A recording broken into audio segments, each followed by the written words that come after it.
Bien. Buenas tardes. Bienvenido a Aula Abierta Otura. Un año más, porque aquí hay muchas caras nuevas para mí, y otras no tan nuevas. Llevamos ya como, no sé si son 6 años, teniendo sesiones, no semanales, pero casi semanales, sobre temas tan diversos que caben dentro del rótulo ese que pone nuestro programa para conocer nuestro mundo. Por Aula Abierta Otura han pasado, pues, conferenciantes ilustres, personalidades del mundo académico, del mundo científico puro, del mundo profesional. Hemos tenido, pues, un enjambre más que un enjambre, la palabra enjambre no es correcta. Hemos tenido una panoplia de conferenciantes realmente envidiables. Envidiables por su conocimiento y por su generosidad para venir a la altura. Se ha hablado de literatura, de religión, de política, de ciencias físicas, de ciencias químicas, de medio ambiente y de filosofía, de arte, y nos faltaba, pues, este gran tema del universo.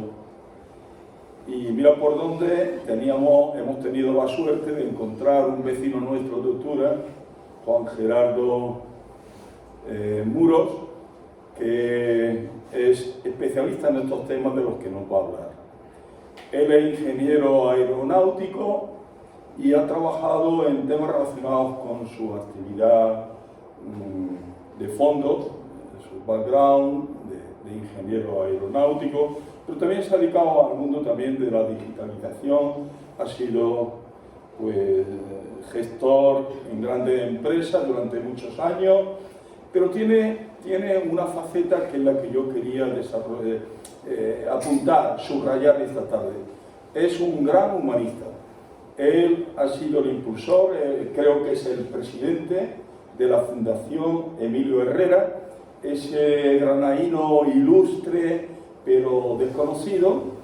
No sé si ustedes saben quién fue Emilio Herrera, pero brevemente decirles que fue un militar, un general de la República, especializado en temas de aeronáutica, de aviación, y fue un gran promotor, un gran inventor, y para su tiempo fue un hombre sumamente avanzado.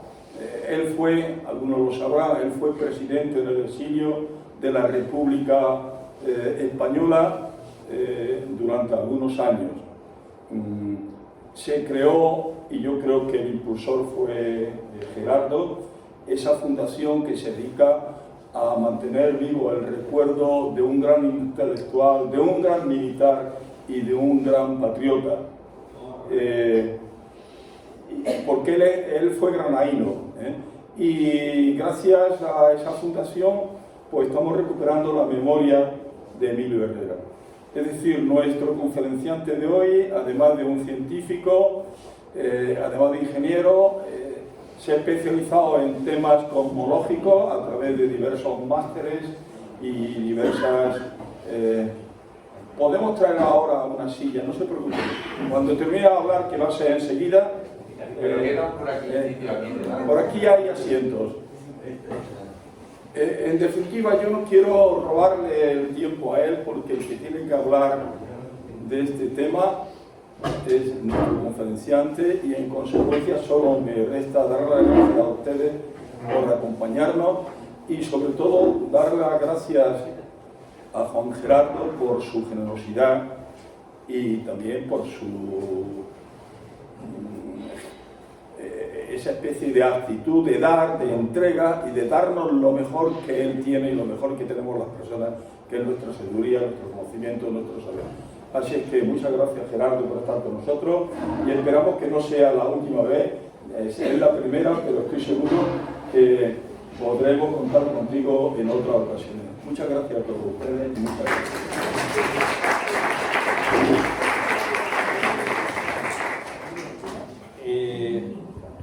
Gracias, buenas tardes. Muchas gracias por venir vamos a ver si puedo hacer esta charla amena y sobre todo probablemente va muy cargada la presentación y lo que ahí vais a ver, entonces va a exceder los límites del tiempo que tenemos aquí. A mí lo que me gustaría es que os animéis a que cuando yo esté aquí hablando y vaya poniendo cosas, que alguien levante la mano o intervenga, pues no he entendido, explícame, o yo pienso, porque si no se puede convertir en un monólogo y además puedo dar por hecho cosas que es verdad que como todas las profesiones, yo tengo también máster en astrofísica y astronomía, pues tiene un lenguaje y uno ya al utilizar unas palabras concretas, si la gente no conoce esas palabras, pues ya te quedas un poco atrás y no sigue.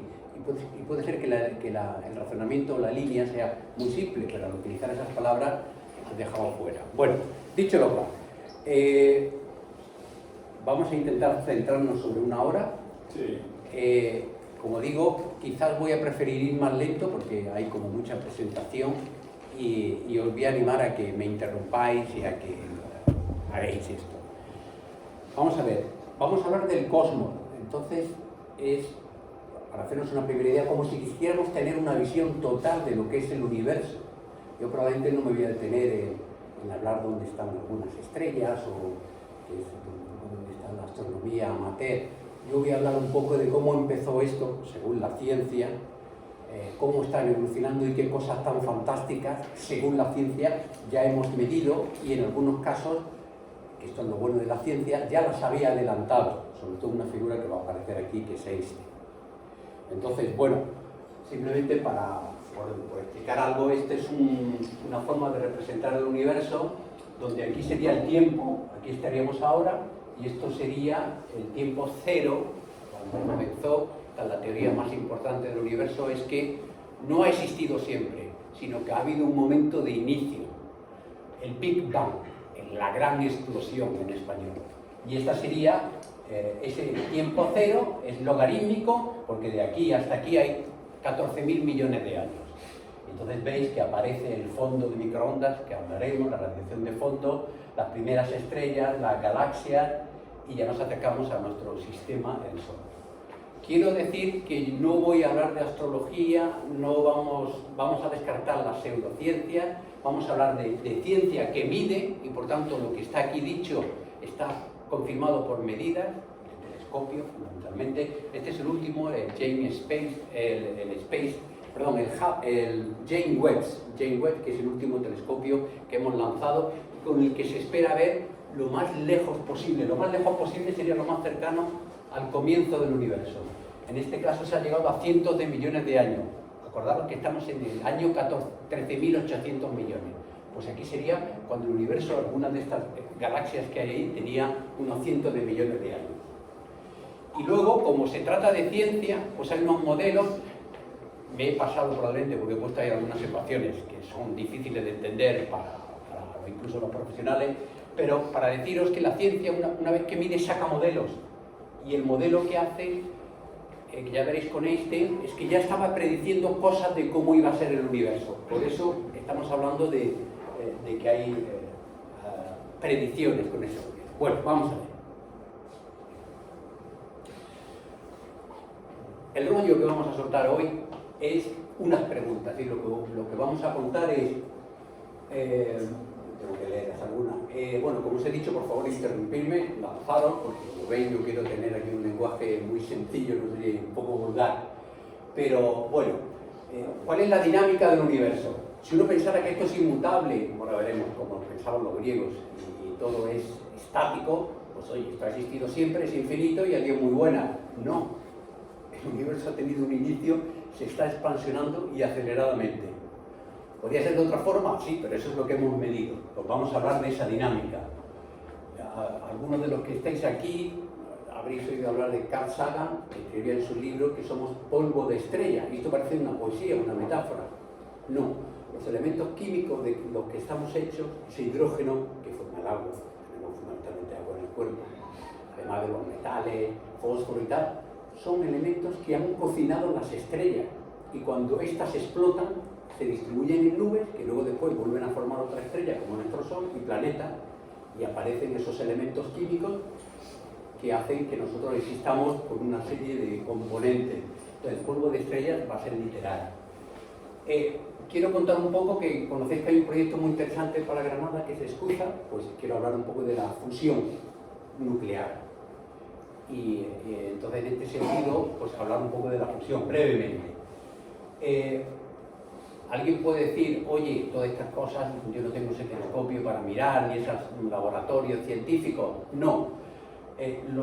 Vamos a poder ver cómo con una televisión de las antiguas podemos ya medir el primer eco de esa gran explosión. ¿De qué está hecho el universo? ¿Cuáles son los componentes?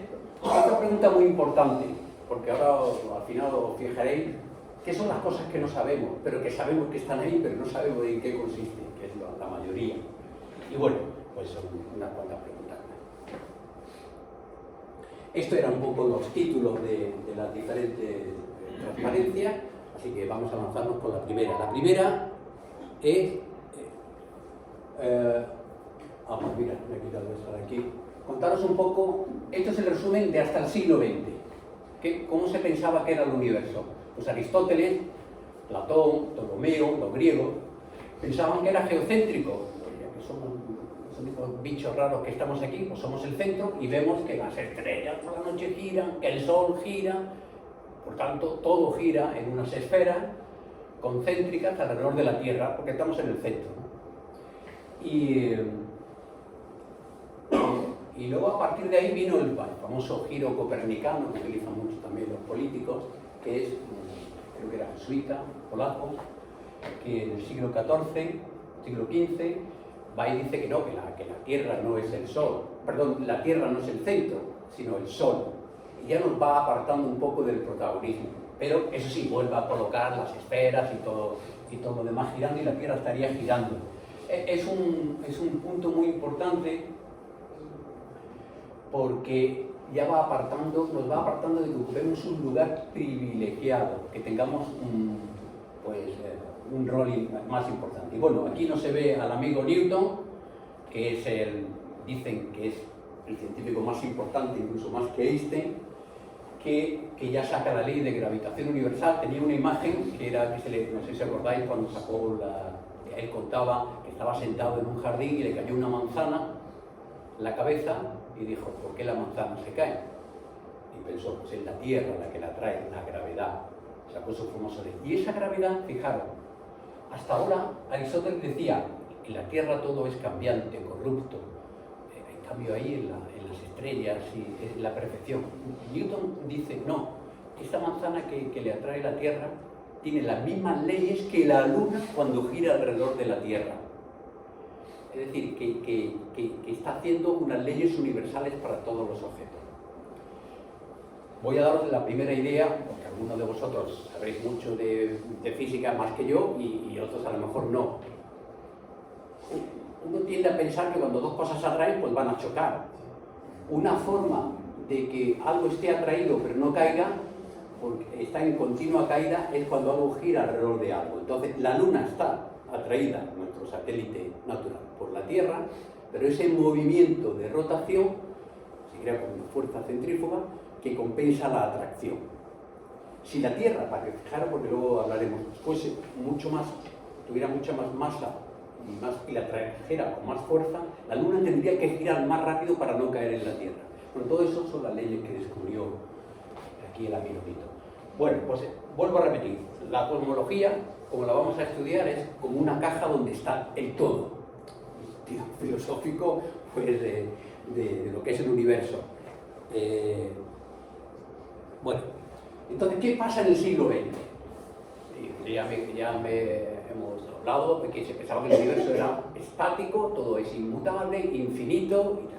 Pues en el siglo XX hay un señor, Edwin Hubble, hay también un telescopio que la NASA lanzó que se llamaba el Hubble, que en 1929 hace, este es el señor que está ahí a la derecha, que por cierto estudió Derecho, y es un gran atleta y sacó una serie de leyes importantísimas.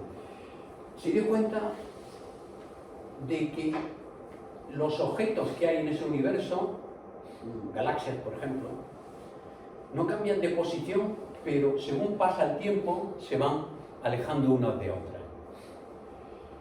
Esto es lo que se llama un universo en expansión. Es decir, ya no estás, el universo se está expansionando. Vamos a ver si podemos decir, explicar algo. Bueno, luego explicaré la analogía del globo, para que lo veáis un poco mejor. Y cómo llega él a la conclusión de que el universo se expansiona. Claro, se trata de ser muy ocurrente y de decir algo. Porque esto ya de entrada rompe muchos esquemas. Esto es un universo se está patinando contra qué, era más pequeñito, pues sí, era más pequeñito al inicio. Pero bueno, sí, he puesto aquí la analogía del globo, vamos a explicarlo. Imaginaros, me iba a traer un globo, pero que tenemos un globo vacío y yo pongo con un rotulador A y B, pues una galaxia A o un objeto A que está en el globo y B. Si yo estuviera inflando, tenéis que hacer un ejercicio de imaginar, según el globo se va hinchando, veríais que A y B se van separando. Entonces, no es que los objetos se separen de la Tierra, no, es que todo se separa de todo. Es decir, si la piel del globo es el espacio-tiempo, es lo que se está dilatando y todo se aleja de todo.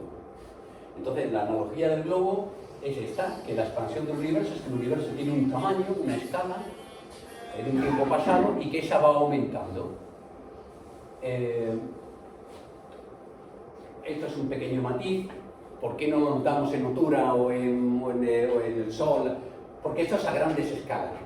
Para que os hagáis una idea, el universo ahora mismo se entiende, si tuviera un centro, pues que tiene unos 46.000 millones de años luz. Entonces, esto ocurre a cientos de millones de años luz. Por ejemplo, para coger una escala, la estrella más próxima, Próxima Centauri, está a 3 años luz. Pues las cosas a cientos de millones de años luz ya empiezan a tener una escala en la que se van separando. Pero las cosas que están muy cerca, la gravedad puede contra la expansión. Entonces las cosas no se dilatan. La Tierra no se está separando del Sol. Es a grandes distancias. Cuando hay vacíos, que ahora veremos, bueno, lo veíamos en la anterior transparencia. Sí, en esta. Estos serían los filamentos. Aquí dentro hay muchísimos miles de millones de galaxias y hay filamentos, hay vacíos, y a esas escalas es donde se está produciendo. Pero donde haya mucha materia, donde estamos nosotros, yo no, por estar aquí hablando dentro de un rato, no nos vamos a estar más separados, sino que ocurre a grandes escalas. Porque donde la... Bueno, aquí... quiero contar dos cosas. ¿Cómo llegó a esta conclusión de que el universo se está expansionando? Imaginaros que tenemos los faros de un coche, unas bombillas, para ser las estrellas. Si están muy cerca yo los veo con mucha luz, si están muy lejos los veo más chiquititos.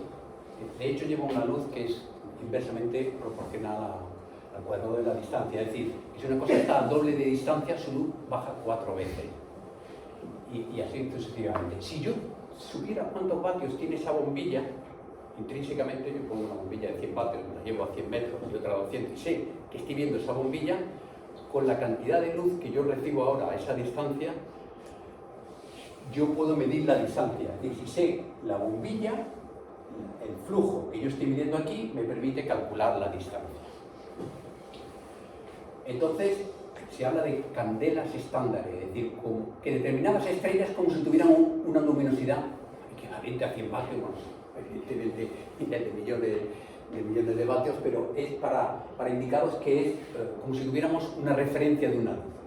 Vale, y entonces, yo quiero contar también aquí una película, que es un poco el error de las mujeres científicas.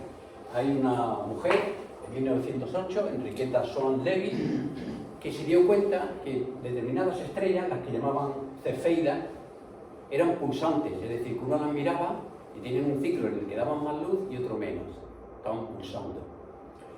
Y ella vio que si tú medías cómo cambia, cómo varía esa pulsación, eso está ligado a cómo de potente, cómo mides el periodo, cómo de potente es la luz. Por tanto, viendo cómo se apagaba y se encendía, cómo aumentaba y disminuía esa luz, ella podía saber esa estrella cuántos vatios, esa bombilla estándar. Si yo sé entonces cuántos vatios tiene, yo tengo esa luz del coche, ya la conozco, cuál es su flujo de luz. Y por tanto, si yo mirando, como hizo Hubble, mirando la galaxia Andrómeda, que es una de las galaxias que tenemos cerca de la Vía Láctea, pues descubrió esta cefeida, pudo saber cuántos vatios tenía, porque era cuestión de mirarle el período, y a partir de esos vatios de luminosidad, el amigo Hubble calculó que estaba 2,4 millones de años luz, pues no me acuerdo si tuvo un error y puso 1 millón o 3 millones, pero ya era capaz de medir distancias y muy lejanas. Por cierto, no le dieron el premio Nobel. Y otra cosa que es un poco más rollo, que es en inglés y se llama redshift, desplazamiento rojo. Yo quiero poner otra vez una analogía. Cuando veis estas luces, la de la derecha son coches que se alejan, claro, porque la luz de atrás es roja, y las que se acercan pues son blancas o algo así. Imaginaros que esto es un espectro, estos rayos, como sería, estas líneas, sería como el ADN de una estrella, de algo que estamos midiendo. Entonces, si este objeto se está marchando a una velocidad, esta raya es el efecto Doppler, que también no lo habéis oído. El Doppler en el sonido es cuando yo estoy en una estación y veo acercar un tren, el tren va pitando más alto, en la frecuencia aumenta, y cuando se aleja, la frecuencia baja. Pero en colores es parecido. Cuando se aleja, la longitud de onda, la frecuencia disminuye, y esta raya, la misma, porque es el ADN de ese objeto, de ese coche, de esa estrella, se desplaza. Yo puedo medir cuánto se ha desplazado. Y si yo mido cuánto se ha desplazado, yo puedo saber a qué velocidad se está yendo eso. Y por tanto, de alguna forma, puedo sacar la distancia. Y entonces fue Hubble el primero que empezó a medir la distancia a la que ese globo, que es el universo entero, se está expansionando, y sacó una medida, que está en una unidad muy rara, 70 kilómetros por segundo, cada megaparsec, que es cada 3,2 millones de años luz, se aleja a 70 kilómetros por segundo. O sea que a 6, los objetos que estén a 6 millones, aproximadamente 6,4, pues se están alejando a 140. Las cosas que están más lejos de otras se alejan más, por tanto lo que se está hinchando es el propio tejido del espacio-tiempo. Y con esas dos reglas es como midieron y establecieron que el universo se expansionaba. Esto es un poquillo para impresionaros y impresiona a cualquiera, porque estas ecuaciones no se han resuelto totalmente, que son de Einstein. Einstein, 15 años antes que Hubble midiera esos desplazamientos al rojo y esa distancia, para decir que el universo se estaba expansionando, Einstein ya escribió las ecuaciones del universo, que son estas, las que se llaman ecuaciones de campo o teoría general de la relatividad. Y Einstein se equivocó. Él quería poner sus ecuaciones para explicar un universo estático, quietecito, donde nada se mueve. Entonces, fijaros, con la analogía esta de la piedra, si yo tengo aquí una piedra y la tiro hacia arriba, porque aquí lo que funciona es, fundamentalmente las leyes son de gravedad, de radiación, los contenidos de energía del campo. Fijaros, si yo tengo una piedra y la lanzo hacia arriba, dentro de un rato caerá, colapsa, universo que se cierra. Si la lanzo muy fuerte, a 11,2 kilómetros por segundo, escaparía de la Tierra, se expansiona. Y este hizo un falsete y metió una constante cosmológica para que el universo fuera estático. Falseó que sus ecuaciones se parecieran a lo que él intuía. Fijaros después algo muy importante de un genio que era este. Se equivocó en esas ecuaciones, él dijo que fue el mayor error de su vida.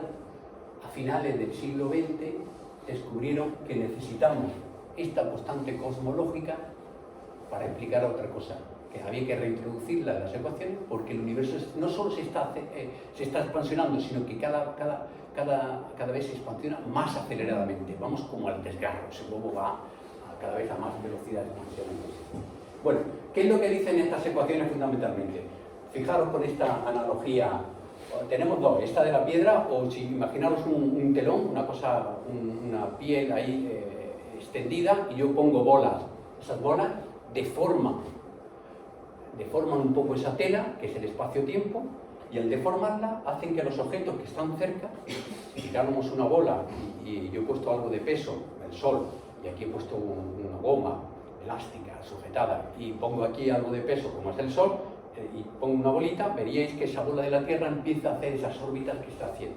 Es decir, describió la gravedad como lo que está deformando y curvando el espacio-tiempo, Y eso, la gravedad, más la radiación, los fotones, la luz, todo eso son energía.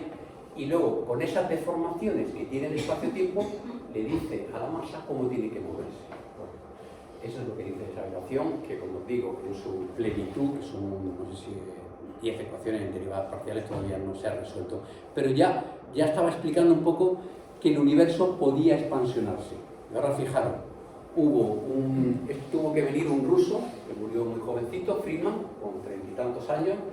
Einstein no le hizo ni caso al principio, cogió esas ecuaciones que había escrito Einstein y le dijo, es que en tus ecuaciones ya está la expansión del universo. Y creo que Einstein al final lo reconoció y es cuando se dio cuenta, primero por Hubble, que ya estaba observando que el universo se expansionaba, con esto que hemos dicho antes, y luego sus propias ecuaciones que ya llevaban implícito que el universo se iba a estirar. Para no liaros mucho, otra vez lo del globo. Yo tengo aquí dos objetos, mete un factor de escala, nada varía en sus posiciones respecto a otro, pero sí la escala, que está aumentando. Y eso está debido a los contenidos de masa, de la curvatura de ese espacio, de las radiaciones y de esa famosa constante cosmológica. Y con ese factor de escala, él ya le dijo a Einstein que en sus ecuaciones había expansión, que Einstein al principio tampoco lo creía. Entonces, otra vez la ciencia, como si veis, está tomando medidas, observaciones, y luego un modelo que años antes ya estaba diciendo que el universo se estaba expansionando. Por eso se sonaba tan raro que yo creo que el propio Einstein dudaba mucho de... no veo que nadie pregunte nada, seguimos, pero esto no da buena pinta porque cuando uno lo pregunta, pues no sé si... Bueno, más cosas raras. Entonces, esta expansión del universo, que vamos a ponerla, como si fuera un condón, donde hay un inicio, que es el comienzo de esa gran explosión, se va a inflar a lo bestia, luego hablaremos, una teoría que dice que los primeros instantes, pero los primeros instantes son antes de un segundo, o sea, cosas ahí maravillosas, se expansionó muchísimo, y luego a partir de ahí empezaron a crear las partículas, protones, neutrones, y empezó la fusión nuclear, y solo dio tiempo a formar unos pocos elementos, no todos. Llegó esto del destello de la radiación de fondo, cuando el universo tenía 380.000 años, ahora veréis que podemos verlo si tenemos una televisión antigua, y de aquí pasamos a los 13.008, como veis, un logarítmica, pues en la que se forman estrellas, galaxias y las galaxias de ahora. La lógica que se pensaba del Big Bang es así muy sencillita. Si el universo se está expansionando y ahora es más frío, pues significa que si yo me voy a centrar en el tiempo, está más chiquitito, más compacto, más denso, más caliente. Es decir, pues esto llegó a tener dimensiones del tamaño de billonésimas de milímetro, y ahora tiene tamaños de miles de millones de años luz. Y entonces, si esa es la lógica del Big Bang, había otro ruso que se llama Gamov, que era un cachondo, se escapó, bueno, se fue de Rusia, y este empezó a decir, pues entonces vamos a tener que ver que el universo, que al principio, en esta expansión solo dio tiempo a hacer elementos ligeros, hidrógeno y helio. Que ahora veremos que la mayoría, o sea, que tengamos fósforo, potasio, sodio, la mayoría de todo el universo se puede decir que está hecho 75% de hidrógeno y 25% de helio. Se llama la nucleosíntesis primordial, y eso lo predijo él en los años 40, todavía no se había medido. Otro efecto que va a haber es este, que vamos a hablar. Digamos que de aquí hacia atrás no podemos ver, pero si estamos aquí en el presente y miramos a 13.800 millones de años y miramos a 300.000 años luz, esto que ya pertenece a lo que están viendo satélites Planck y tal, de la radiación de fondo de microondas, es hasta donde podemos ver, porque aquí es donde la luz se desacopla. De aquí hacia adentro, la luz está interaccionando con esa sopa de protones y neutrones y no hay forma de ver nada. Entonces, aquí es cuando los fotones se escapan de esa nieblina. Luego veremos la analogía de una nieblina cuando uno va con un coche, que no puede ver esa luz porque estamos dentro de esa nieblina. Y eso se predijo también, porque da una temperatura de radiación, y todo esto todavía no se había medido. Entonces ya es otra vez la combinación de un modelo teórico con esas ecuaciones y los experimentos. Y luego la evolución. evidentemente partimos de elementos muy simples, el hidrógeno y el helio, y luego ya tenemos estructura de galaxias, estrellas, planetas, seres vivos que tenemos. Vale. Esto es bien rápido. Esto es lo que llamamos la nucleosíntesis primordial, que es en este gran estallido. Hablaremos de la fusión. Para que algo se funda, es si un átomo, tenéis que tener la idea un poco de un átomo es un núcleo y electrones girando, casi todo vacío. Si yo quiero generar más elementos químicos, tengo que meter más protones en ese núcleo y voy teniendo pues, el sodio, el hidrógeno, helio, litio, berilio. Bueno, ahora veremos la tabla de Mendel. Vemos los elementos. Pero cuando el universo, al principio, entre los 0, que está mal dicho, que hay gente también, entre los 0,3 segundos de tiempo de vida del universo y los 20 primeros minutos, solo dio tiempo a formar hidrógeno y helio, y ya se han medido. Y en las cantidades que se han medido de lo que hay de hidrógeno y helio en el universo, las que se corresponden con ese modelo del Big Bang. Insisto, iba tan rápida la expansión que no dio tiempo a formar elementos más pesados que hidrógeno y helio. Y aquí estamos hechos de un montón de más elementos. Y entonces la pregunta que es cómo se formaron los otros elementos. Pero esta parte está confirmando que se estaba expansionando, porque una vez que ya la temperatura y la presión no son suficientes, pues no se puede seguir cocinando, por así decirlo. Bueno, esto es para explicar un poco que esta es la tabla de los elementos químicos, que carbono, oxígeno, todo el nitrógeno, que para fusionar esos elementos, quien los fusionan son el núcleo de las estrellas. Y voy a explicarlo. Fijaros, aquí cuando se forma una nube de estas de hidrógeno fría, se va atrayendo por la gravedad y colapsa y forma una estrella. Y se sigue comprimiendo. Pero en el centro de esa estrella empieza a haber más calor, más presión. Y quería enseñaros aquí eso. Y de pronto, esos átomos, que no hay forma de juntarlos ni de pegarlos, empiezan a estar mucho más cerca y se empiezan a meter, son capaces de meterse protones y neutrones en el núcleo. Que se metan protones y neutrones en el núcleo, que es muy difícil, porque ahí hay una... Significa caminar en este sentido. Boro, carbono, nitrógeno, oxígeno, fósforo, ir metiendo elementos químicos más pesados. Y voy a explicar otra vez lo de la estrella. Entonces, toda la estrella está colapsando y en el núcleo se está calentando muchísimo porque esa gravedad se está empujando. Cuando empieza a calentarse tanto, los átomos que están muy cerca empiezan como si fuese un huevo a romperse y se empiezan a mezclar. Y cuando se mezcla es cuando tiene lugar la fusión, que es que el hidrógeno se convierte en helio. ¿Y qué ocurre cuando eso? Que eso libera una cantidad de calor y de radiación, que es esa fusión nuclear la que aguanta todo el peso de la estrella que está cayendo. Es decir, que es un fenómeno que se autorregula. La estrella colapsa por la gravedad, está calentando el centro, pero en el centro, al calentarse y estar colisionando esos átomos, se van uniendo átomos, se forman átomos más pesados, se libera energía, y con esa energía que se libera, presión de radiación, aguantan todo. Ese es el funcionamiento de una estrella. Cuando las estrellas tienen más masa, en vez de producir helio, produce otros elementos, porque en vez de hidrógeno que forma helio, pues tenemos carbono, nitrógeno y oxígeno que forman a su vez otros elementos. Entonces, las estrellas son, lo que decíamos antes de Carl Sagan, los que van a cocinar los elementos más pesados.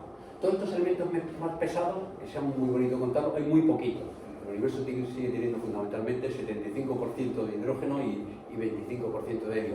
Pero todos estos elementos los formaron las estrellas en ese proceso del juego, equilibrio entre la gravedad y que empieza a fusionarse, y esas temperaturas y esos átomos que liberan mucha energía y aguantan el peso de la estrella.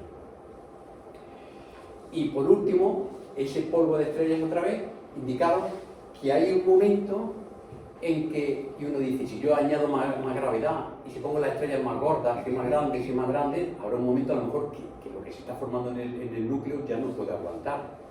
Y es verdad, no puede aguantar. Entonces, si no puede aguantar, estalla y forma elementos mucho más pesados, y esos elementos estallan a su vez en una nube el Sol, que es de estrella de tercera generación, se ha formado a partir de esas explosiones de estrellas, y ahí ya hay elementos químicos como carbono, oxígeno, nitrógeno, pequeñísimas cantidades. Por eso el nombre de helio viene del Sol. Entonces lo que quiere decirse es que en esas ondas de choque y explosiones de supernova está el polvo de esas estrellas de las que se forman los elementos, se cocinan, como una cocina, los elementos más pesados de los que estamos hechos, y si no, no sería posible la vida, porque si no tenemos carbono, nitrógeno, oxígeno, no podríamos...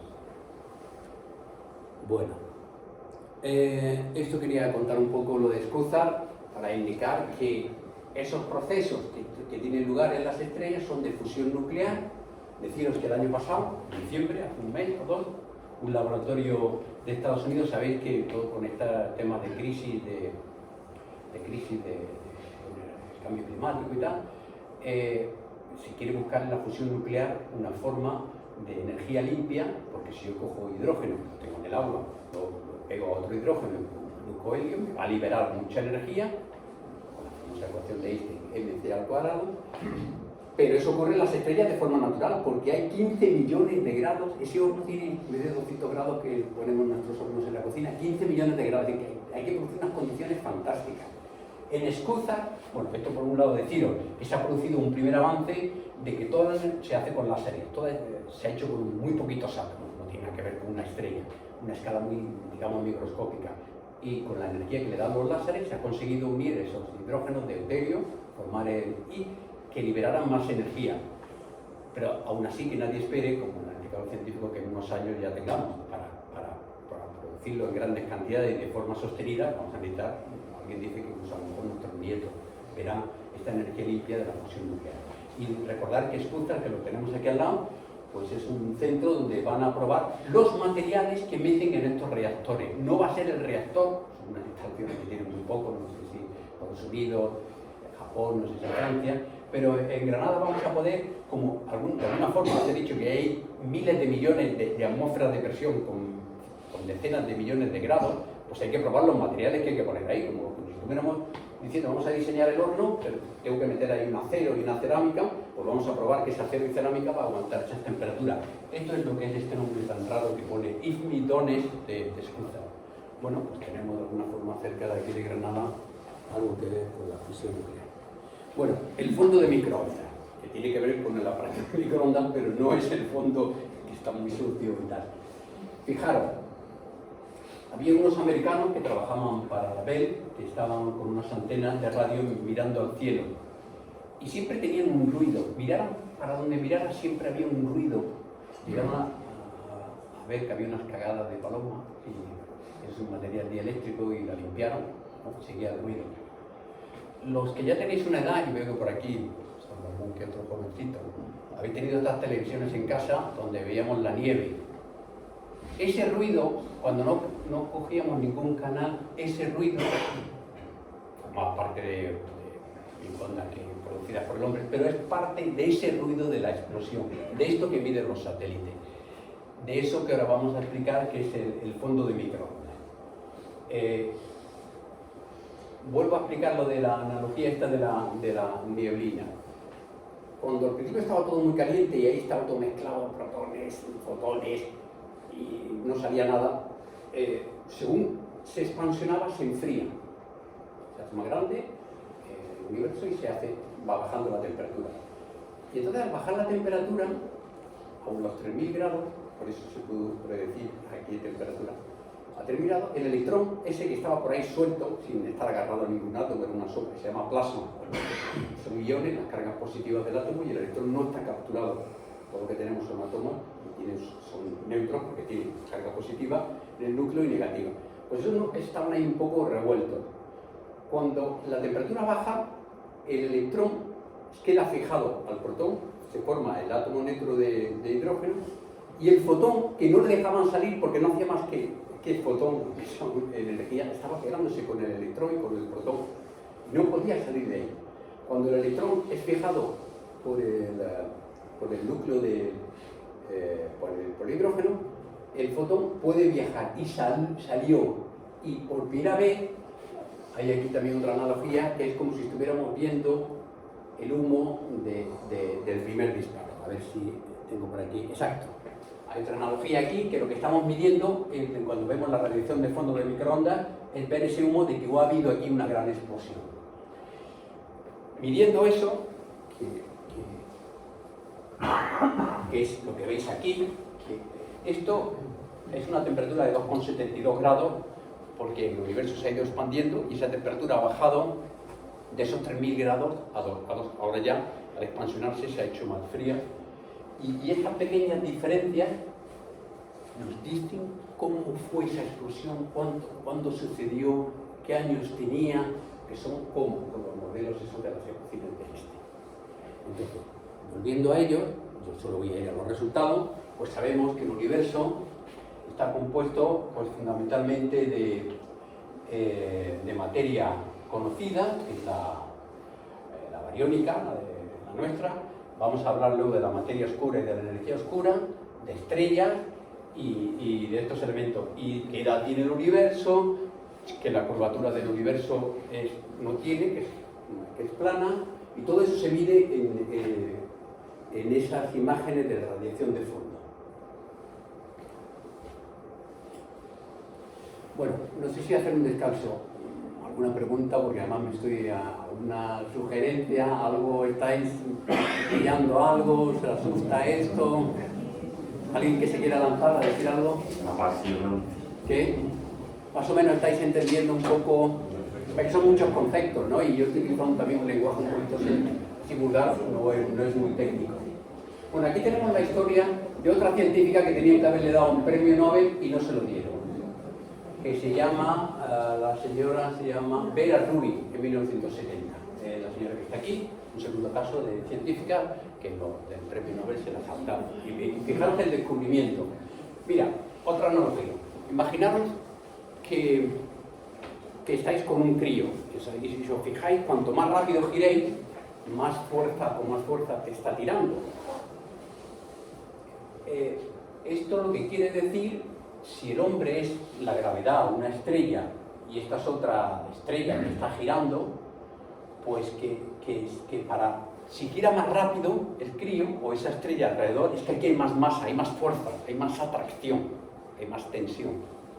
Entonces ella y otro que tiene una pinta un poco más rara, el Francisci, estuvieron midiendo cómo iba la velocidad de las estrellas en galaxias y vieron que iban muy rápida y empezaron a contar, digamos, puntito a punto, no les tuvo mucha paciencia, cuántas estrellas visibles veía y decía, y no hay suficiente masa para que las estrellas de verdad estén yendo tan rápido. Y si no hay masa y una estrella va tan rápido, se escapa, lo que decimos de la piedra. Le está faltando más, le está faltando masa. Ahí se me carga un poco la presentación.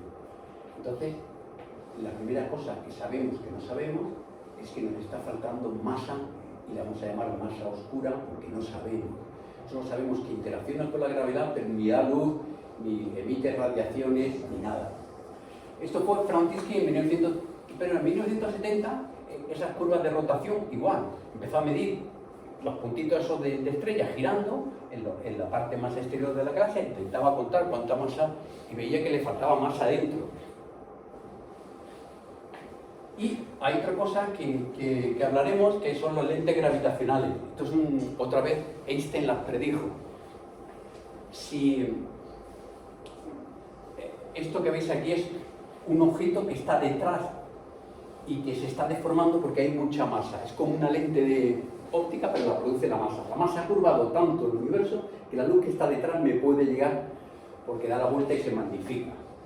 Bueno, total, que con todos estos experimentos dijo, todo esto está muy bien, pero si me vuelvo a la ecuación de Einstein y para explicar esta velocidad de que yo estoy viendo, hay una masa que le voy a llamar oscura, que no sé de qué está hecha, solo sé que interacciona gravitatoriamente, pero puede que me atraviese, que no se manifieste en temperatura ni pueda ser visible. Pues es una de las primeras cosas que no sabemos. Y fijaros por dónde es 6 veces más materia oscura que de la que estamos hechos, que se llama bariónica, que son electrones, protones, porque la otra no se sabe qué partículas tiene. Entonces, este es un primer tema de dónde están nuestros...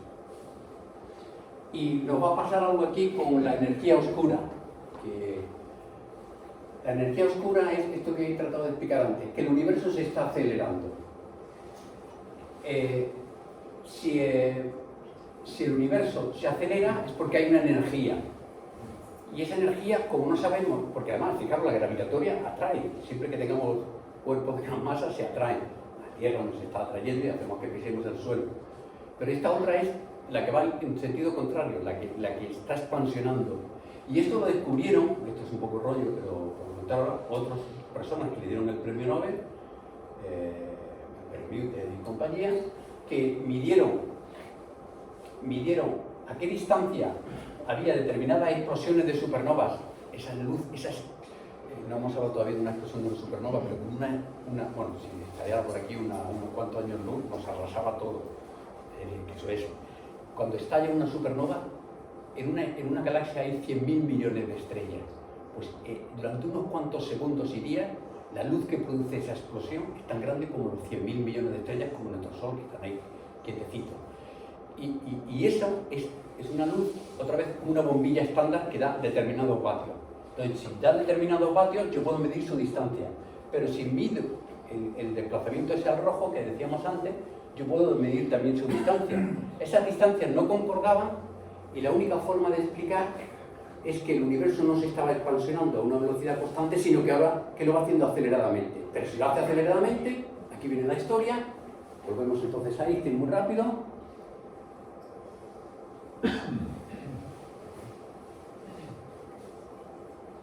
Pues Einstein, que dijo que el mayor error de su vida había sido meter la lambda, la constante cosmológica, para que el universo estático, quietecito, que no tenía sentido, pues ahora para explicar la gravedad, como no tenemos el genio de Einstein, hemos tenido que meter un factor de aceleración que es la constante cosmológica. Por eso decía que hasta cuando Einstein se equivocaba tenía razón. Bueno, pues se ha vuelto a meter esa constante cosmológica y eso es lo que hemos llamado energía oscura, porque ¿qué es esa constante cosmológica? No se sabe. Así como la gravedad, pues sabemos que es la masa, que no sabemos, etc. De esa energía oscura no se sabe nada. ¿Y qué ocurre? Pues que el 68% de todo el contenido, no sé si tengo por aquí, exacto. Si ponemos aquí todo el contenido de qué está hecho el universo, energía oscura, fijaros, todo esto, no tenemos ni puñetera idea. Masa oscura, esa que hace que las estrellas orbiten a más velocidad y no vemos, el 26%. Y todo lo que vemos, fijaros, todo lo que conocemos, la materia de la que estamos hechos y tal, es un 5%. Pero es la única forma de explicar esas observaciones. Bueno, pues no sé, llevamos las 7:30, ¿cómo vamos? Porque tampoco a lo mejor se trata de aquí de pensar. Vamos bien. A ver, mira, una mano, venga. Yo pregunto si la expansión es acelerada, llegará un momento en que tenga más fuerza eso que la misma gravedad, ¿no? Correcto. Y los cuerpos en sí, ninguno se atraiga, por muy grande que sea, junto al otro. ¿Eso sí tiene que pasar?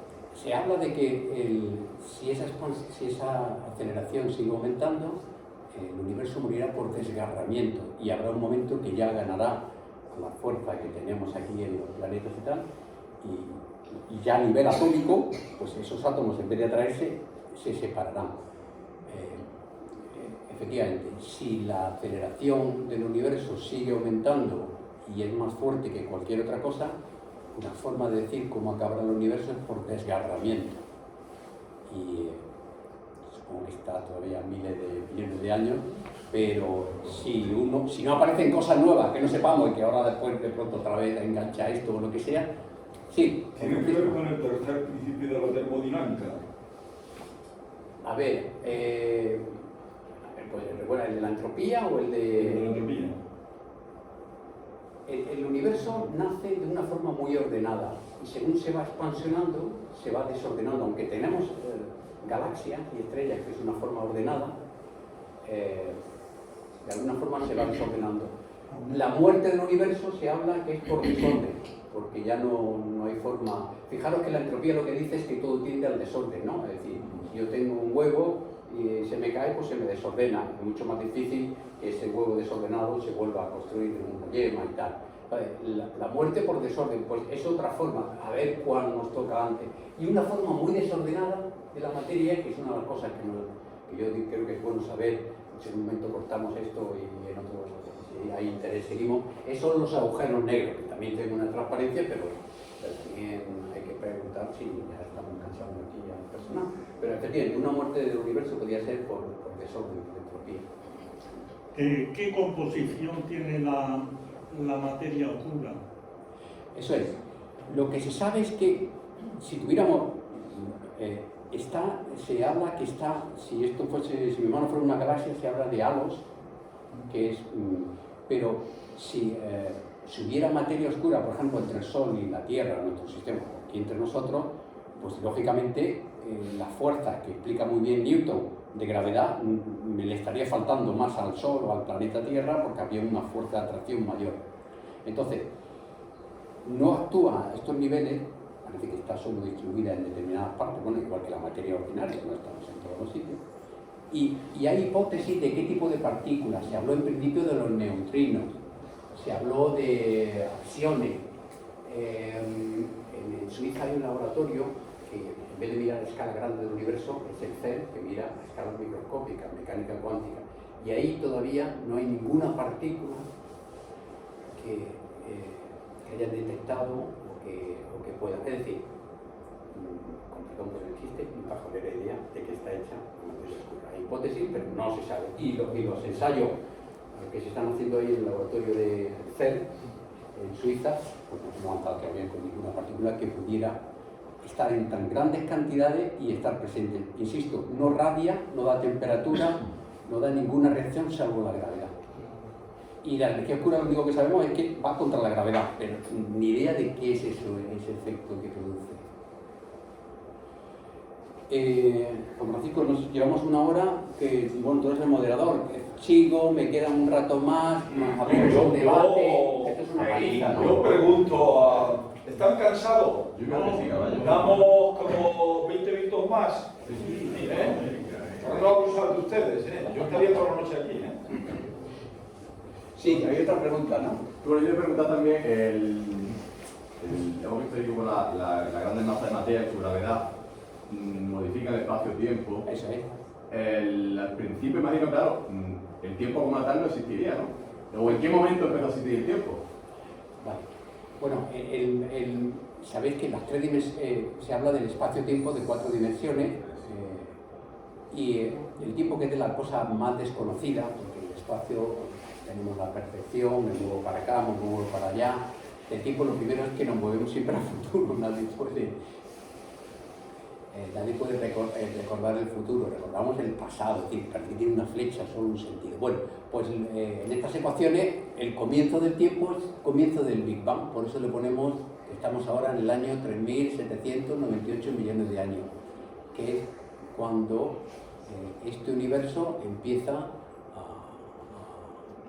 formarse a partir de esas partículas. Que eso viniera de otros universos cíclicos que acaban, mueren, nacen. Hay otro premio Nobel, Penrose, habla de universos cíclicos, pero tiene un problema con la entropía.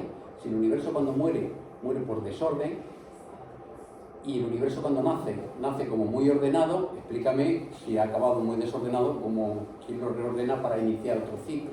Bueno, hay por ahí muchas teorías. También se entra en un terreno fantástico, porque si no puedes medir eso, pues no sabes si es un universo que solo ha nacido aquí y muere. Si hay más universos, ahora hablaremos un poquito de la inflación cósmica, que puede decir que ha podido formar otros universos que se siguen expansionando, multiversos y tal. Todo eso está muy bien, pero si no podemos medirlo, así como todos estos datos que veíamos, los medíamos en la radiación de fondo de microondas, todas estas diferencias veíamos, de alguna manera podemos deducir el tiempo, si es plano, cuánto contenido hay de masa, de energía. En la otra historia es de modelos, cosas que se adelantan, pero si no hay una medida, pues es un poco un terreno muy especulativo. Entonces, el tiempo que me preguntaba, pues aquí está con este universo que conocemos, que es el Big Bang, y que comenzó pues, hace 13.000, en ese mismo momento se creó el espacio y el tiempo, todo eso. Bueno, una cosa importante y que habéis visto que ahora recibe mucha atención es el tema de los exoplanetas. Claro. Sí, adelante. Una cosa que leí hace no mucho tiempo La ley primero en el país fue una noticia científica muy espectacular, me interesó mucho y vi que era un trabajo en el que era simulación. No es un trabajo experimental, es un trabajo de simulación matemática con ordenadores. Entonces, donde se simulaba la colisión de dos agujeros negros y a través de ellos la comunicación de átomos. Y en esa representación ahí me retiré porque cosas que sabía ya había olvidado y lo del hamiltoniano ya se me había olvidado totalmente. Yo ya no supe seguir la matemática, pero aquello daba unas gráficas en donde había una escala de tiempo también negativa. ¿También de? Negativa. O sea, el tiempo también puede ser negativo en esa materia oscura. Ahí hay un momento en el que, como todo es desconocido, pues la recuperación permite decir muchas cosas. El trabajo no tengo ninguna opinión científica sobre él porque no lo llegué a entender, pero eso no quita para que me pareciera una maravilla científica. ¿Leíste esto ese No lo conozco. Yo lo que me acuerdo de Hawking que sabéis que existen, para los que sabéis un poquillo de matemáticas, números reales y luego números imaginarios, donde resuelve un problema de la vida real, la sonda, normalmente se resuelven con números complejos, que son la combinación de real e imaginario. Entonces, Hawking, la única vez que el tiempo es las cosas más, el eje del tiempo más después, pensaba que el tiempo es uno de esos ejes imaginarios matemáticos con el que describimos las cosas, pero no sabe qué entidad física. Yo desconozco ese artículo y todo lo más que he leído es que le quería dar un carácter al tiempo de matemáticamente de número imaginario, pero no sé más, siento como... Bueno, decíamos que algo importante aquí, además de ver lo de fuera, es mirarnos a nosotros, y un producto de ese nosotros es la inteligencia. Es decir, los humanos, la vida, primero la vida, después la inteligencia. Entonces, claro, fijaros, de sentirnos exclusivos y únicos, bueno, ya incluso Newton lo decía, pues si el sistema solar se ha formado, hay más estrellas y cada estrella porque no va a tener más planetas. Claro, ver un planeta es muy difícil, pues no tiene luz, es pequeñito y está lejos. Entonces, un primer paso a si estamos solos en el universo, es un fenómeno probabilísticamente, matemáticamente tan raro que hemos tenido que esperar. La Tierra se formó hace 4.500 millones de años, pues un 2/3 ha estado evolucionando hasta que ha aparecido el sistema solar, hace 5.000 millones de años, y creo que la vida, en términos de bacterias, no sé si hay algún biólogo o virus, pues empezó hace 2.500 millones de años, y sabéis que el hombre pues millones, los homínidos y tal. Entonces la pregunta es un caso único, bueno, muy improbable, o se está dando en más sitios en el universo. Acordaros, no, bueno, no lo hemos dicho, por ejemplo, la Vía Láctea, la galaxia esta, pues tiene 200.000 millones de estrellas. Pues fijaros, si cada una de esas estrellas tiene planetas, y en esos planetas, pues oye, si buscamos probabilidades, pues a lo mejor hay también vida. Y si esa vida a lo mejor ha evolucionado más allá de un virus y una bacteria, tenemos ya animales y tal. Y luego además en el universo se habla de que hay cientos de miles de millones de galaxias. Por tanto la pregunta es, ¿estamos solos o hay más posibilidades? Entonces la pregunta es exoplanetas. Antes de, como conocemos la vida tal como la conocemos, en un planeta que es rocoso, que no está muy lejos del Sol, que tiene agua, que en la atmósfera se puede ver oxígeno, pues lo primero es ver si otras estrellas tenían planetas, y eso es exoplaneta. En 2023 ya hay 5.300 exoplanetas. Fijaros que ha habido ahí un boom increíble. Para que un exoplaneta esté en la zona habitable, pues tiene que estar suficientemente cerca del Sol para no quemarse, para que el agua no hierva y se evapore, y no lejos, porque necesitamos agua líquida. Un concepto para la vida es la presencia de agua líquida, para que esté ahí en la zona habitable. Y bueno, deciros otra vez que en 1995, un caso precedente, es cuando unos suizos, que era un ciudadano mayor, que dieron el premio Nobel porque detectaron exoplanetas. Entonces la pregunta que nos podemos hacer es ¿cómo se detecta un exoplaneta?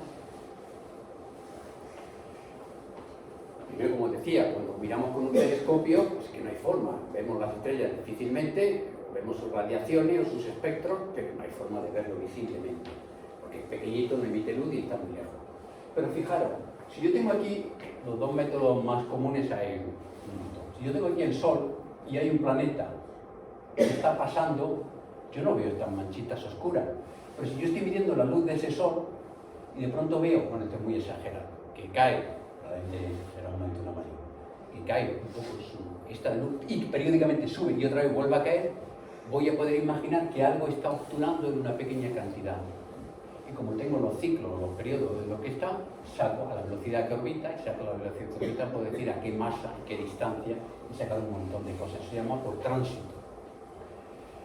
Hay otros que es el del efecto Doppler, parecido a lo que contábamos de Hubble, que en realidad el Sol no es el centro. Si yo tuviera solamente la Tierra y el Sol, pues el centro está muy cerca del centro del Sol, pero en realidad es el centro de masas. Y aunque la Tierra tenga muy poquita, pues, qué sé, por decir algo, pues a lo mejor pues unos miles de kilómetros, la Tierra está a 150 millones de kilómetros del Sol, pues a lo mejor unos miles de kilómetros donde está el centro, dentro del Sol, pero ya no es el centro del Sol. Entonces, cuando el planeta pasa por delante, si yo estoy mirándolo radialmente, el propio Sol tiene un bamboleo, se ve atraído hacia adelante, y entonces la luz, ese espectro que veíamos, ahora es un poquito azul. Y cuando el planeta que lo orbita, esa estrella, insisto que no, eso se llaman medidas indirectas, porque nunca vemos al planeta, solo estamos mirando la estrella que es la que vemos. Se va un poquito en su radiación, en su luz rojo, es porque se está tirando un poquito hacia atrás. Son cositas pequeñísimas, pero el Doppler es capaz de medirlo. Entonces, en esos ciclos, otra vez de azul y rojo, podemos mirar el periodo y medir velocidades. Bueno, esta imagen, sin embargo, es lo que todos buscarían. Medida directa de un planeta. El planeta es este, y es una imagen obtenida, no me acuerdo, 2019 o 2008. Pero en general son medidas indirectas. Miramos la estrella y las cosas de luz que le falta, de bamboleo, pequeños movimientos que tiene, los medimos y sabemos sacar. Hemos sacado lo que decíamos, 2000 y pico, 5000 y pico planetas. Y se habla que puede haber en la Vía Láctea, nuestra galaxia, hasta 11.000 millones de planetas. Es decir, que otra vez, aunque la vida sea un efecto muy raro, hay probabilidades de que haya vida en algunos, no se sabe si están evolucionados más que la nuestra. Y bueno, y otra cosa interesante, que es por donde va la ciencia ahora, es que yo podría ver la atmósfera de ese planeta. Si la estrella la está iluminando, pasa también a través de su atmósfera. Y si yo puedo mirar con mi telescopio a esas radiaciones, yo puedo saber de qué está compuesta esa atmósfera de ese planeta que no veo. Y si yo pudiera descubrir en esa atmósfera que hay oxígeno, probablemente sabéis que el oxígeno lo producen las plantas, que absorben CO2 y emiten oxígeno, podía ser un planeta candidato a que hubiera vida. Ya pasaríamos de empezar a mirar las atmósferas de ese planeta, mirando los espectros a nivel sodio y potasio. Bueno, pues esto es por donde va un poco el tema y tiene toda la pinta. Sí, adelante. Quería preguntar, la mayoría de esos planetas que se han encontrado son respecto a, o se consiguen con estrellas enanas rojas que se llaman, ¿no? ¿Cuántas estrellas hubo? ¿Cuántos planetas han descubierto con una estrella como el Sol? Vale. Yo ahora mismo no tengo esa estadística. O si lo hay, que tampoco lo sé. Sí, primero, bueno, pero aquí hablamos de 5.300 planetas. Fijaros, para ver esto, al principio, hace unos 20 años, cuando empezó esta técnica, pues estos planetas tenían que ser muy gordos y muy cercanos a la... Porque si eran pequeñitos, pues la poca luz que le quita la estrella es tan pequeña que tú no puedes ver si ha bajado. Luego se estaban descubriendo cosas del tamaño de Júpiter, que es un planeta tan grande que ahí no hay rocoso y eso no va a haber albergar nunca vida, porque Júpiter es una estrella fracasada. Mira, con 10 veces el tamaño de Júpiter, ahí habría habido otra estrella. Bueno, en total, que ahí no puede haber una vida porque necesitamos un planeta rocoso con agua. Entonces, al principio se detectaban planetas muy gordos, muy grandes. Es verdad que ahora, como estas técnicas van mejorando, yo puedo sacar ahora manchitas más pequeñas. Y ahora no me acuerdo de tu pregunta, que era Sí, que sí, cuánto... que sí, cuánto se han encontrado o cuánto han encontrado con una estrella como la nuestra. A lo mejor es un tercio, creo que se hablaba de un tercio de esos planetas estarían ligados a estrellas que le llaman de secuencia principal, que es el Sol, una estrella tipo G, y luego es verdad, la nuestra da luz, que luego hay unas estrellas que tienen unos nombres también, que son enanas rojas y enanas marrones, son estrellas más pequeñitas, más apagadas, entonces el planeta da menos temperatura y el planeta tiene una luz más apagada, pero el planeta puede estar más, puede estar más cerca, pero no se quema tanto. Entonces, han encontrado efectivamente también planetas con estrellas no son del tipo Sol, Porque sino el del tipo... tránsito es mucho más corto, son de 2 días o 3 días, a lo mejor lo que tarda, porque es un año suyo. Y hay Pero no planetas sabía- más cerca. Claro, porque en esas estrellas, aunque son enanas, están tan cerca, igual eso impide en sí la vida, porque también tienen su actividad y tal. Y a lo mejor la radiación... Pero se habla que podría haber también, que podrían albergar esas cerca de enanas rojas y enanas marrones, creo que podían llegar a albergar. Tienen que estar más cerca, efectivamente, y ya no sería como el concepto de esta luz amarilla que nos da el Sol, sino una estrella más tipo rojiza o marrón, pero ahí también podía haber unas condiciones en las que haya agua líquida, que es la parte final, y que sea un sistema rocoso. Y sí, pues es un tema de gas, como es Júpiter, que es una bola de gas, así como el Sol, pues es que no puedes pisar en ningún sitio, necesitas roca. Perdón. Hay una cosa que yo no entiendo. Ya os ha puesto al principio el ejemplo del globo. Sí. Hablamos de la expansión del universo. Sí. Entonces, hay una cosa que no llego a comprender, es que el globo está dentro de este aula, ¿no? ¿Está dentro de? El ejemplo que ya ha puesto usted del globo, utilizando el ejemplo, entendemos que el globo se expande dentro de este aula, que forma parte del universo. ¿Vale? Entonces, yo lo que no puedo comprender, porque mi comprensión es muy limitada, es cómo el universo se puede expandir, sobre qué se expande. O sea, es que es una contradicción, porque se entiende que para expandirse, la propia palabra dice que te estás expandiendo sobre algo. ¿Qué es ese algo que genera la expansión? Vale. Esa es en la analogía del globo, esa es una de las preguntas típicas. Y es que no se expansiona contra nada. Todo el universo es el globo. Es decir, que no es que haya globo y una especie de espacio que luego vamos a ocupar. No. Y por eso cuando era muy chiquitito tampoco hay un punto en el universo que pueda... Aquí nació, no. Es que es un poco difícil porque además, cuando imaginas, es decir, todo lo que era el universo era o ese punto, o ese tamaño pequeñito, o ese tamaño grande, pero no hay... Todo el universo es eso, no hay nada fuera de eso, no hay espacio, no hay tiempo, no hay nada. Es muy difícil, nos cuesta todo. Todo el universo es el globo, no hay habitación, no hay nada contra lo que es eso. Todos estamos en ese globo y todo lo que hay espacio-tiempo está ahí. Fuera de ese globo no hay espacio, no hay tiempo, no hay materia, no hay... Es que no lo entienda, es que el ser humano no lo puede comprender como algo intuitivo. Sí, es una analogía que puede fallar. No puede comprender, pero simplemente puede averiguarlo a través de la inteligencia. Yo haría un acto de fe, cuando dice usted yo no lo creo, pero es más un acto de fe, pero comprenderlo es que me resulta muy difícil comprender una expansión sobre la nada. O sea, intelectualmente soy incapaz. Sí, el otro es que... Bueno, eso depende del concepto de espacio y de límite. O sea, no hay un límite. Es que esa pregunta me ha interesado. No sé quién es el que ha dicho, no hay límite. El límite, eso que tú planteas, yo entendería la dificultad, pero si el límite fuera algo distinto de lo que es el espacio. El espacio tiene su límite, pero es el propio espacio el que tiene el límite. Por lo tanto, el concepto de expansión no está dificultado por nada externo, porque es lo que hay. Es decir, el ser, el gran ente del cosmos, no tiene un límite que le ponga fronteras, sino que tiene su propio límite, pero ese límite es dinámico, está cada vez expandiéndose, como el propio universo. Solamente era un poco para decir que yo no veo contradicción en lo que usted pensaba que había contradicción. Quizá tema del tiempo y del espacio sí que nos llevaría, pero esto ya sería discusiones más metafísicas. A mí también me cuesta entenderlo, y yo reconozco que repito un poco lo que dice. Me cuesta entenderlo y que repito lo que dice la gente.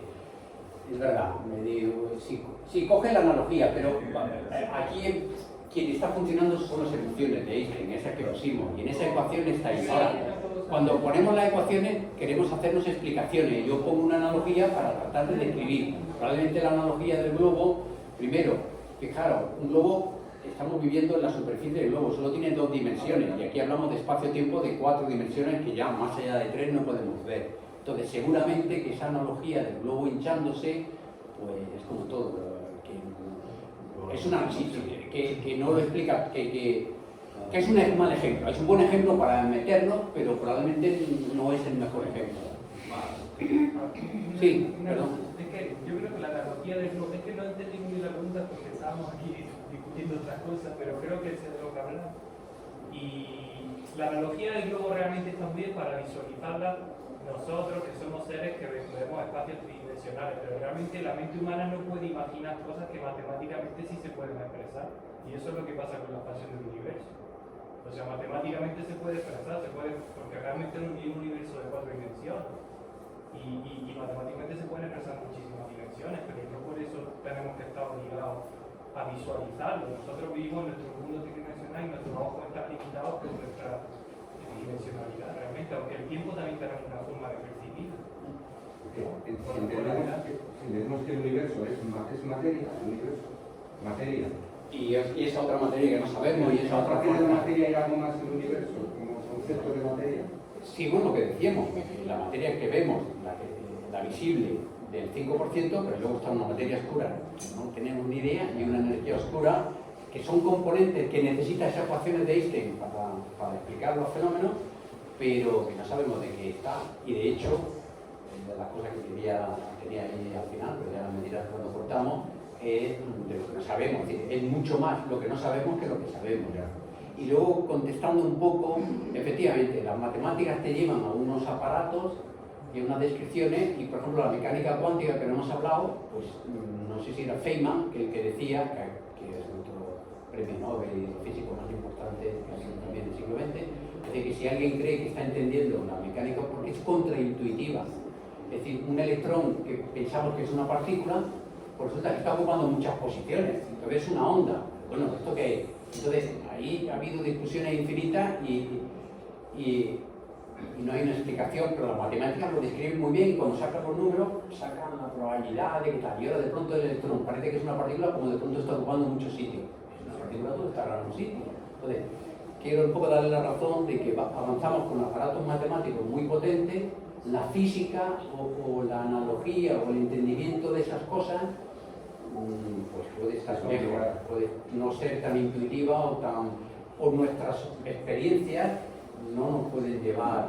Fijaros una cosa que no hemos hablado, en los espectros electromagnéticos nosotros solo vemos luz, desde el violeta al rojo, pero todo lo que nos hemos contado, hay rayos X, la que contamos al médico, hay ultravioleta, hay infrarrojo, el infrarrojo ya lo vemos en cámara, y ahí se saca un montón de más información de cosas que están pasando a las personas y tal, pero sin embargo el ser humano no ha tenido nunca experiencia porque nuestros ojos solo ven ahí, en esa ventana.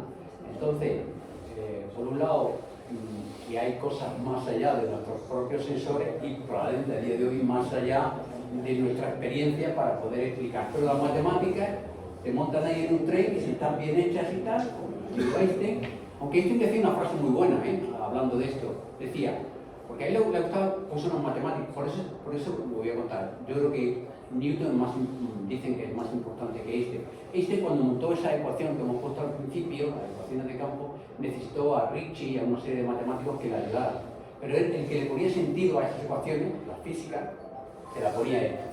Y sin embargo Newton, el que sacó la derivada y los límites, se hizo sus propias matemáticas. Bueno, volviendo a eso, las matemáticas te montan en un carro que puede ir más allá de tu experiencia y tal. Entonces Einstein también decía una cosa, a Einstein le gustaba más que las matemáticas la física, y decía, todo aquello que no seas capaz de explicar a tu abuela es que no lo has entendido. Y por un lado está muy bien, tengo aquí unas ecuaciones bestiales que me describen ondas gravitatorias, un montón de fenómenos que se adelantó, porque nos queda ahí media presentación, pero igual hay que gozar ya. Pero de pronto decía, pero si no entiendes eso, o sea que otra vez la analogía del globo hay que hacérsela, aunque nos produzca un choque mental, porque hay que darle un sentido y tratar de entenderlo. Bueno, no sé si querías decir Yo quería, cómo estamos sí, llegando, no, bueno, qué hacemos. esto es una discusión infinita, pero él ha preguntado, tiene una pregunta, además de la materia existe algo, entonces la respuesta en nuestra tradición cultural diría sí, el espíritu. Pero claro, la materia, ¿cómo definiríamos? Ya Aristóteles decía que la materia estaba sin data quantitatis, estaba sellada, firmada por la extensión. Es decir, todo lo que es extenso es material. Entonces el espíritu sería lo que no es extenso. De tal manera que incluso en esa concepción el espíritu sería el momento previo al Big Bang, que es cuando no había extensión. Lo están arreglando, Que es, no, claro, sería no, creo que eso no se puede representar, pero se puede entender. Que hay una diferencia entre representar, imaginar y comprender. Podemos comprenderlo aunque no podamos visualizarlo. Es decir, si el punto de partida del Big Bang es ese momento en el que el universo se expande, pues antes de la expansión habría algo, sería la unidad, una unidad absoluta. Y eso podría entenderse en la concepción clásica, el concepto de espíritu. Pero claro, no sé si esto ha avanzado mucho o haría más todavía. Está claro que si no hay es evidente que si no hay un observador, no desaparece el observador. La conciencia es la luz que nos hace Es que ya si metemos el tema de la conciencia lo haríamos mucho más. A ver, hay una pregunta por ahí. A ver. Perdona, tu nombre, perdón un segundillo. Tu nombre era Juan José. Para decirte que lo que estás comentando se llama principio antrópico, que dice, porque este universo tiene estas leyes y ha hecho que finalmente aparezcamos y estemos en esta sala aquí en Octura hablando unos seres que a su vez, un poco quizá de conciencia y tal, pues es para decir, ha puesto unas condiciones, unas leyes para que al final nosotros tengamos que aparecer, seamos un producto de eso. Pero es simplemente para decirte que hay reflexiones sobre eso y que se llama el principio antrópico. Pero ibais a argumentar por ahí. Yo solo era porque he escuchado que existen 11 dimensiones. ¿Se ha confirmado o hay algo que piensa uno? ¿Lo de las 4? ¿Perdón? 11 Vale, la teoría de cuerdas, que es una teoría que viene a decir que todo lo que vemos, los protones, los electrones, el fotón, en realidad son vibraciones de unas cuerdas pequeñísimas de escala de Planck, 10 elevado a menos 35, bueno, un número ahí, milímetros de 10 elevado a menos 3 metros, pues imaginaros, 30 ceros más todavía. Bueno, entonces esta teoría de cuerdas, que es una teoría matemática y que explica, por ejemplo, el gravitón que nos ha encontrado en la partícula de la gravedad. Cada fuerza tiene cada energía tiene su partícula. Pues esta no se ha encontrado ahí en el laboratorio. Sin embargo, la teoría de cuerdas lo explica. El problema de la teoría de cuerdas es que está hablando de unas dimensiones y de unas escalas que le achacan de tú sigues haciendo matemáticas, tú sigues haciendo ciencia, pero como nunca vamos a poder entrar en esas escalas, por deciros algo, un átomo, un núcleo de un átomo, un electrón, están en 10 elevado a menos 10 metros, un cero seguido de 10 ceros, pero esto está todavía 20 ceros más allá. Entonces, si, como alguien explica dónde está la primera foto de en óptico de ver un núcleo que está ahí a un astro, a 10 elevado a menos 10 metros, pues no te digo nada, a 10 elevado a menos 35 o 35 ceros a la izquierda. El tema es que se la achaca, es muy teórica, pero que como no se va a poder experimentar sobre esa teoría de cuerdas, pues que no. Y esa teoría de cuerdas, sí, no se va a ir bastante al cielo, habla de 11 dimensiones. Para explicar todas esas cuerdas vibrando, habla de 11 dimensiones. Y para decir por qué solo vemos 3, es porque dice que esas otras dimensiones están tan enrolladas y son tan pequeñitas, pero son otros ejes que salen de ahí que no podemos percibirlas.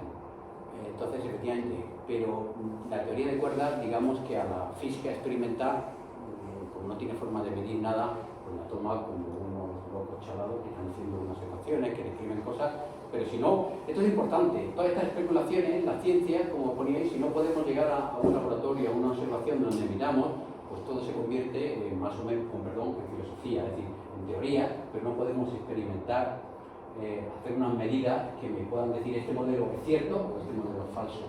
Entonces, con la teoría de cuerdas, parece que no se puede hacer ninguna medida y por tanto lo dejan estar, pero no parece que... ¿Iba alguien a preguntar por ahí también, por ahí detrás? Sí. Sí, era volver aprovechando lo que decía Juanza y volviendo a lo que yo empecé planteando.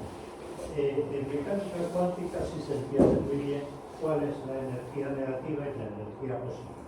En este trabajo que yo leí me recordaba, porque aparecía la energía negativa también y el tiempo negativo, o sea, tiempo negativo con energía negativa, a un momento, quizás, y es un modelo que yo imaginé que no para nada es más que filosofía, que en el momento del Big Bang algo se divide en dos cosas: tiempo hacia adelante, tiempo hacia detrás, materia oscura y materia contrastable y visible. Una y otra se pueden interceptar una con otra y desaparecer. Eso sería el final del universo. Es lo mismo que lo que ocurre con un protón, un positrón y un electrón, la reacción de aniquilamiento. Quizá a escala macroscópica la interacción entre agujeros negros de distinta energía podría darnos una catástrofe colosal. Pero eso es una idea para andar hablando y elucubrando sobre algo que es bonito de elucubrar, pero absolutamente imposible de experimentar. Comprenderlo sí, pero con modelos. Y en física los modelos son absolutamente importantes, porque si no existiesen los modelos no habríamos entendido ni siquiera a Bohr. O sea, el modelo del átomo de Bohr es una maravilla, aunque sea absolutamente falso. Pero funciona. Funciona naturalmente. El tema es que funciona, aunque sea falso, funciona. O funcionó en su momento. La predicción, sí. Bueno, yo qué sé, estamos llegando ya a un momento ya, como decía el conferenciante, de filosofía. En un sentido un poco, pero hablando de filosofía, por hacer un quiebro a favor de la filosofía, hay un autor que es Hegel, que venía un poco para entender todo este galimatías, que Hegel decía, en el inicio está la idea, al principio está, ¿qué estaría? Pues el átomo concentrado o superconcentrado, es decir, estaría todo, en el principio está todo, y solo desde el todo, que está en el principio, se puede entender en la expansión y el desarrollo del universo.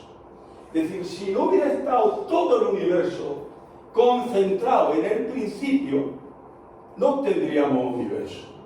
No se ha creado nada, sino que se ha expresado, se ha manifestado, se ha desarrollado. Hay una Verstellung, una representación de esa fuerza. Entonces, a la inversa, si empezáramos ir hacia atrás, hacia el inicio, ¿qué nos encontraríamos? Nos encontraríamos con ese punto que no sería nada, pero sería todo. Y esa es la contradicción. La nada está en el principio, y la nada precisamente es la que explica el desarrollo del todo. Claro, pero este es un esfuerzo para entender qué ha ocurrido y qué está ocurriendo, pero tampoco me satisface demasiado, porque a menos que eche mano de toda tu explicación y de toda la explicación de la ciencia, Hegel no tiene sentido. Pero si aplicamos lo que está ocurriendo en la ciencia, Hegel había encontrado ese modelo explicativo sería una especie de acto de fe, ¿no? Es decir, si no existe Dios, no existe el universo. Y el universo no es otra cosa, decía Spinoza, que Dios que se está manifestando, que se ha desarrollado, pero no hay más. Y es todo. En fin, yo creo que hemos llegado a una especie de callejón sin salida. Hay gente que está cansada. Bueno, hay aquí una última pregunta que habían levantado dos. Bueno, si queréis, acabamos con las dos y ya vemos qué hacemos. Sí, perdón. Adelante. Es posible que el Big Bang haya sido, o sea, un proceso cíclico. Sí, es lo que decía. Roger Penrose habla de un universo cíclico, que este universo pues, tendrá su muerte y a su vez pues nacerá, un poco como la vida, supongo que no se acaba. Y por tanto es eterno, y estos ciclos son eternos. Y ahí ya no hay un comienzo, porque todavía el problema del comienzo es... ¿Quién estaba delante de...? Era un programador que te dice que si vivimos en un mundo virtual, Matrix, ¿no? La película Matrix. Y luego te plantea de, oye, ¿quién puso la plataforma esa? En los universos cíclicos de Penrose, y entonces Penrose ha llegado a decir, para meterse en la ciencia, que es un premio Nobel, que en ese fondo de microondas ya también deberíamos ver cositas que él predice que deberían pertenecer no a este universo, sino a esos otros ciclos de vida y muerte de esos otros. Bueno, parece que la ciencia está diciendo que no va por ahí, por universos cíclicos, es decir, que lo único que sabemos es este estallido. Hasta llegar a este estallido, claro, si uno va al límite, pues hay un infinito ahí de todo, de energía, de punto, de espacio y tal, y hay otros que dicen que no hay una singularidad, se llama singularidad matemática, porque es un infinito lo que está. Y hay otros que dicen no, que el universo ha estado ahí infinitamente hasta llegar a ese tamaño y ahí de pronto comienza. Bueno, total, elucubraciones y bueno, si yo quiero, si a mí filosóficamente esto de tener un principio, entonces me obliga a poner algo que ha puesto ese principio, esa ley, esa materia, pues el universo cíclico es una forma, digo yo, filosófica de decir, pues otra vez tenemos una cosa que ha estado funcionando siempre, no ha tenido ni principio pero como decíamos, en el tema de la entropía parece que tiene que resolverlo, porque si el universo se va desordenando y muere en agujeros negros, luego como nace, pero insisto, parece que la ciencia le está diciendo que no va, que no se observa en esa cosa que vemos huellas o residuos de estos otros universos. Pero sí había un principio. La ciencia no está en contra del principio. Aquí teóricamente está ahí y ya no podemos dar, en lo que te dicen no se puede avanzar más allá, hasta ahí, y ahí nos quedamos, ahí llegamos si ahí delante había universos cíclicos, se ha estado expandiéndose infinitamente, si hay otros universos que han salido de esta expansión, pues ahí no tiene lupa por mirar ni ver nada. Bueno, yo creo que hemos llegado ya. Perdona, que última pregunta, sí, ya. Yo más que una pregunta, una reflexión, yo estudié física y tal, pero vamos, todo esto me viene grande. Pero la reflexión que me hago es materia oscura, energía oscura, ser oscuro, orden que fluye hacia el desorden, equilibrio, es decir, ¿cuál es la actitud? Me pregunto yo, ¿no? Me hago esa reflexión. ¿Cuál es la actitud ante ese horizonte poblado de misterio? Yo creo que la palabra es apertura. Y creo que el error de cualquier camino es la cerrazón. Entonces, a mí me alerta a que esté abierta, porque estamos ante un misterio en todos los niveles, en todos los ámbitos. Y yo desde el micro, desde el ser humano, hasta la apertura, ¿no? Yo ya te doy la palabra. Me quedan como 15 o 20 más, pero voy a poner la última, porque voy a recordar a Sócrates y es un poco hablando de que efectivamente no estamos aquí, de que sabemos mucho, todas las que nos faltan. Pero Sócrates decía, solo sé que no sé nada, y entonces ahora sabemos un 5%, pero el 95% en esas ecuaciones de Einstein está la energía oscura y la materia oscura de la que no sabemos nada. Entonces la pregunta es, estamos montando aquí un aparato y en realidad no sabemos nada, y eso que no sabemos resulta que va a explicar muchas. Es decir, no sé si filosóficamente el saber solo una pequeña parte de todo lo que no sabes te mete en un lío más de decir, para seguro ya de lo que sabes. No lo sé, pero ahí lo dejo ya. No, yo tampoco quiero entrar en eso. ¿Ya la última o la penúltima? La última. Volviendo a las otras de la que me parece súper interesante, ahora con el nuevo telescopio que se ha enviado, se ha visto como el planeta Tierra como un exoplaneta del mismo tamaño que la Tierra. Entonces, quizás estemos a tener una revolución científica ahora con el nuevo telescopio, podemos saber un poquito más del 5% que sabemos, porque es súper interesante que es del mismo tamaño que la Tierra. Y ya no son cuadrados, ver que la estrella de etapa y así calcular que ya no son planetas, sino que ya son imágenes. Parece que James Webb está en un punto lagrangiano, a ver si lo digo bien, no sé si sea 1,5 millones de kilómetros de la Tierra. Un punto lagrangiano es un punto que permanece como fijo, ya sabéis que está todo girando, no hay nada que se quede quieto, y que está fijo respecto al Sol y la Tierra. Todo lo tenemos ahí, pero está suficientemente lejos de la Tierra para que la Tierra no le perturbe con sus temperaturas, radiaciones, y él es el que ahora mismo está mirando más profundamente y no solo nos va a hablar de su universo primigenio, está mirando con infrarrojo, no mira con el visible. ¿Qué ventaja tiene de mirar el infrarrojo? Que como tú tienes ahí estrellas, luz y tal, pero tienes también mucho polvo, mucho nube, no me lo he imaginado el tamaño de un tercio de una galaxia, pues es como las nubes de la Tierra, no dejan pasar la luz, pero el infrarrojo, de alguna manera, si yo tuviera aquí una nube, yo puedo ver a través del infrarrojo lo que hay detrás. Entonces, el James Webb está mirando el infrarrojo y puede llegar más lejos y nos puede dar más detalle, efectivamente, siempre de esa materia en la que produce el electromagnetismo, es decir, protones, neutrones, electrones, no de la... Y claro, si conocemos más detalles de eso, limita esas áreas donde estaban las que decíamos lo que no sabemos. Me está dando detalles, pero me está diciendo que me falta algo. Y ese que me falta es muy grande, que es la materia oscura y la energía oscura. Entonces, seguirá nos dará mucha más información de ese 5% y volverá a limitar esos contornos donde nadie ha entrado y que son más grandes de lo que estamos observando. Insisto, luego también está el acelerador de partículas de Suiza, el CERN, que allí es al revés, con unas partículas pequeñísimas descargando una energía bestial, la están rompiendo para ver si se forman nuevas partículas y buscar si hay alguna partícula de antimateria que está, pero de energía oscura o de materia oscura. Y bueno, sí, seguiremos ahí, pero también eso me lleva a que es un artificio, es decir, estamos en el fondo para que encaje con las ecuaciones de Einstein. ¿Quién nos dice que esas ecuaciones son...? Entonces, estamos ahí ajustando, me falta algo, pues lo tengo que poner ahí. Bueno, ahí lo dejo. Intenta poner, yo solo sé que no sé nada, pero el saber que no sé nada es lo que me permite vivir aprendiendo. Y esa posibilidad la tenemos. Cada día aprendemos algo.